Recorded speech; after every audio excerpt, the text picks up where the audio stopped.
അഞ്ജൂസ് കിച്ചൻ്റെ പുതിയൊരു വീഡിയോയിലേക്ക് ഏവർക്കും സ്വാഗതം. ഇത് നമുക്ക് കിട്ടിയിരിക്കുന്നത് കുറച്ച് കണവയാണ്. കണവ അല്ലെങ്കിൽ കൂന്തൽ. നമുക്കിന്ന് ഈ കൂന്തലൊന്ന് പുരട്ടി വെച്ച് നോക്കാം. അതിനായി നമ്മൾ ആദ്യമേ കൂന്തൽ നല്ല വൃത്തിക്ക് കഴുകിയെടുക്കുക. ഈ കൂന്തൽ ക്ലീൻ ചെയ്യാനായിട്ട് വളരെ എളുപ്പമാണ്. നമ്മളൊന്നെങ്കിൽ പിച്ചാത്തി വെച്ചോ അല്ലെങ്കിൽ നമ്മൾ കൈ ഉപയോഗിച്ചോ ഈ പുറമേയുള്ള ബ്രൗൺ കളറുള്ള ബ്രൗണിഷ് ഷെയ്ഡ് നമ്മളത് പീൽ ചെയ്തെടുക്കുക. ഇത് വളരെ സിമ്പിളാണ്, പെട്ടെന്ന് തന്നെ നമുക്ക് പീൽ ചെയ്തെടുക്കാം. പുറമേയുള്ള ബ്രൗണിഷ് ഷെയ്ഡെല്ലാം നമ്മൾ പീൽ ചെയ്തെടുത്തിട്ടുണ്ട്. അതിനുശേഷം നമ്മൾ ഇതിൻ്റെ പൊടിയും വലിച്ചെടുക്കും.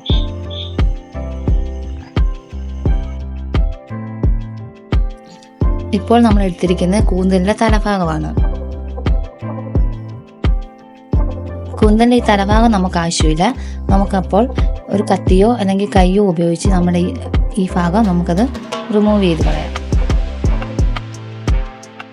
വളരെയധികം എളുപ്പത്തിൽ ചെയ്യാവുന്നതാണ്.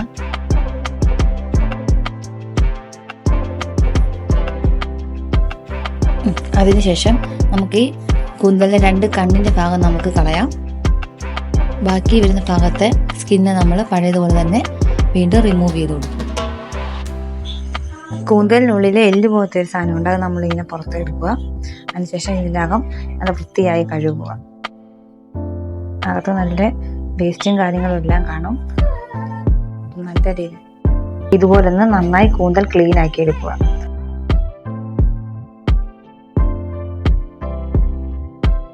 ഇതേ നമ്മൾ കൂന്തൽ ക്ലീൻ ചെയ്തപ്പോൾ നമുക്കൊരു മീനും കൂടെ കിട്ടിയിട്ടുണ്ട്. കണ്ട് ഇപ്പോൾ കൂന്തൽ നല്ല രീതിയിൽ വൃത്തിയാക്കി എടുത്തിട്ടുണ്ട്, കഴുകി വൃത്തിയാക്കി എടുത്തിട്ടുണ്ട്. ഇനി നമുക്കത് പല ഷേപ്പിൽ അരിഞ്ഞെടുക്കാം. ഞാനിപ്പോൾ ഇത് റൗണ്ട് ഷേപ്പിലാണ് അരിയുന്നത്.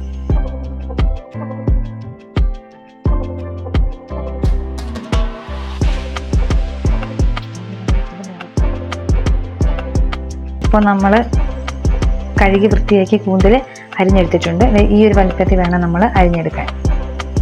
കൂന്തൽ പ്ലേറ്റിന് ആവശ്യമായ സാധനങ്ങൾ: 2 പച്ചമുളക് ചെറുതായി അരിഞ്ഞത്, ഒരു 10-15 ചുവന്നുള്ളി ചെറുതായി അരിഞ്ഞത്, ഒരു വലിയ തക്കാളി അരിഞ്ഞത്.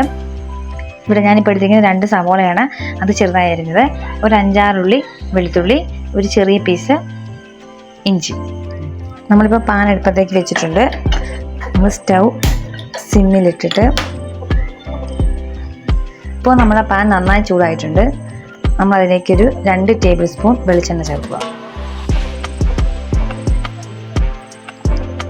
ഇപ്പോൾ നമ്മൾ എണ്ണ നന്നായി ചൂടായിട്ടുണ്ട്. നമുക്ക് കടുകിട്ട് കൊടുക്കാം.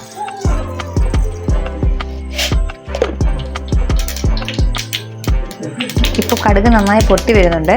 അപ്പോൾ നമുക്ക് ചതച്ച് വെച്ചിരിക്കുന്ന ഇഞ്ചി വെളുത്തുള്ളി അതിലേക്ക് എണ്ണയിലേക്ക് ചേർക്കാം.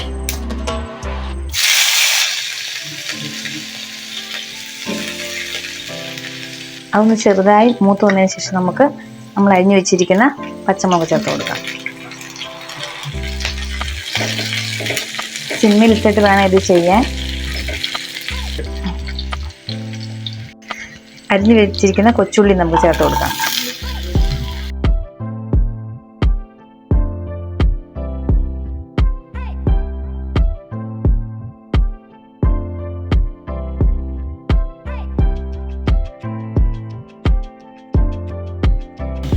കൊച്ചുള്ളി ഒന്ന് ചൂടായി വന്നതിന് ശേഷം നമ്മൾ അരിഞ്ഞു വെച്ചിരിക്കുന്ന സവോള അതിലേക്ക് ഇട്ട് കൊടുക്കാം.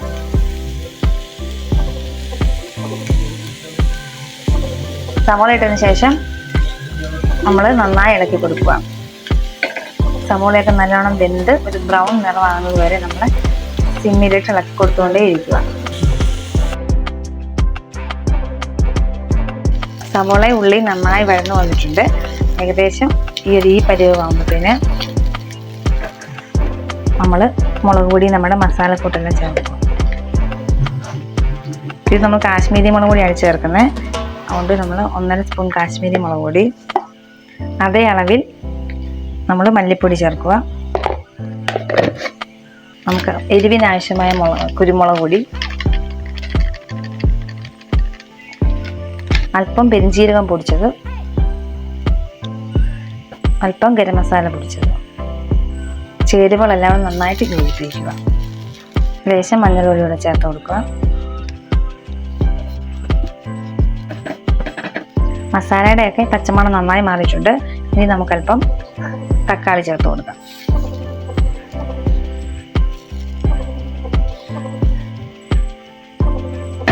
തക്കാളി പേസ്റ്റായിട്ടാണെങ്കിലും നമുക്ക് ഇതിലേക്ക് ചേർത്ത് കൊടുക്കാവുന്നതാണ്.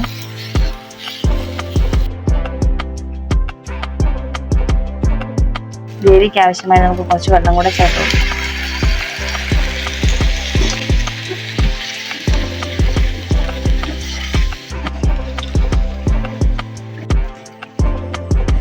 ഇപ്പം നമ്മൾ ഗ്രേവി ഒരു 10-15 മിനിറ്റ് ആയിട്ടുണ്ട്.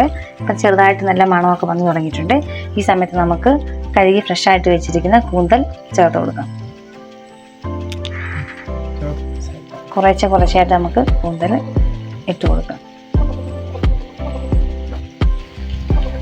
അപ്പോൾ നന്നായി ഇളക്കി കൊടുക്കുക. നമ്മൾ കൂന്തൽ നമ്മൾ ഗ്രേവിയിലേക്ക് ഇട്ടിട്ടുണ്ട്. നന്നായി ഇളക്കി കൊടുക്കുക. ഇനി നമുക്ക് കുറച്ച് ഉപ്പ് ചേർത്ത് കൊടുക്കാം.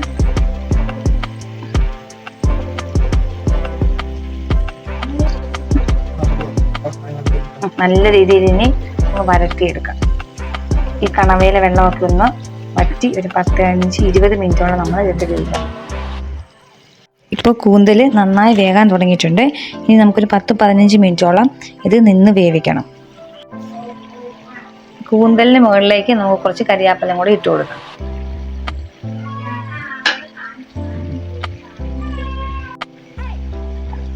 ശേഷം നമുക്ക് അടച്ചു വെച്ച് ഒരു 15 മിനിറ്റ് വേവിച്ചെടുക്കാം. ഇപ്പോൾ റെഡി ആയിട്ടുണ്ടായിരിക്കും. നമുക്കിതും തുറന്നു നോക്കാം. ഏകദേശം ഡ്രൈ ആയി വന്നിട്ടുണ്ട്. ഈ ഒരു പരുവത്തിൽ നമുക്ക് എടുക്കാം.